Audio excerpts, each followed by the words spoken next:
Hello and welcome back to Exothermic Plays Games. I'm Exothermic and the date today is Tuesday, July 2nd, 2024. I've been doing a countdown of my favorite video games of all time through each day of the year, and coming in at number 183 is Deus Ex: Human Revolution.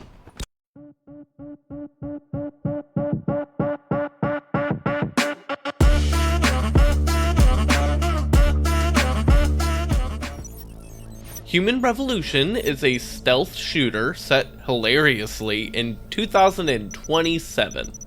Apparently, we're going to make some incredible strides in human augmentation technology in the next few years.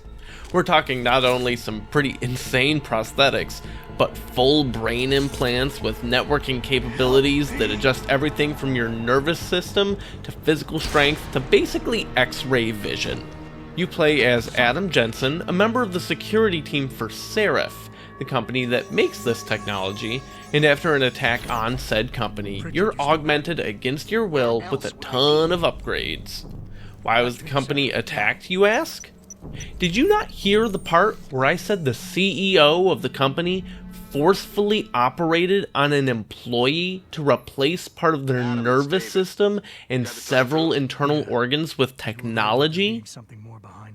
The gameplay itself is pretty stellar as you go on missions for Seraph and work to not only protect, but also recover assets for the company, including technology, research, and personnel. Every mission can be solved a number of ways, and despite being a first-person shooter, there's even an achievement for beating the game without killing anyone, outside of bosses, that is. The level design is done in a way that you can, if you're careful and patient, stealth through most areas, but if you do have to fight, you do have some non-lethal ways of performing combat if you want. There's the tranquilizer gun, or you can knock enemies out in other ways like sneaking up on them. If you go full guns blazing, however, expect a lot more resistance and a lot more challenge. The game's lethality is pretty high, and there's little margin for error in most of the combat.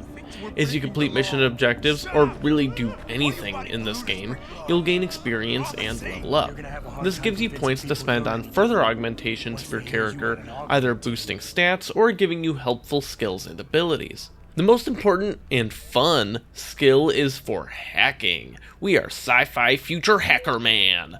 Throughout the game, you'll need to interact with a ton of technology, from computers to security cameras to full-on turrets. You can hack all of these things. The hacking is done in real time by managing positive and negative flows in what I assume is supposed to represent firewalls or something. Not only can you gain control of points, you can shore up your own defenses and basically flank the objective points to capture them faster. You need to move quickly though, because you have a set timer to get this done each time you try hacking. It's a lot of fun. The game's strengths are in solid combat, intricate level design, and a really fun hacking system, and a pretty interesting narrative. The plot itself is very generic and admittedly forgettable, but the character options are definitely compelling. Along the way, you'll get to make key decisions that influence the rest of the story, with branching narratives allowing for pretty great replay value for the game. While I wish the actual story to tell was better, the themes of it are great, and unfortunately, maybe even depressingly, increasingly applicable to today's society as we get closer to the time it's actually set in. You see, the antagonist of the game is definitely not clear. You're fighting against actual factual terrorists. Obviously, they're bad.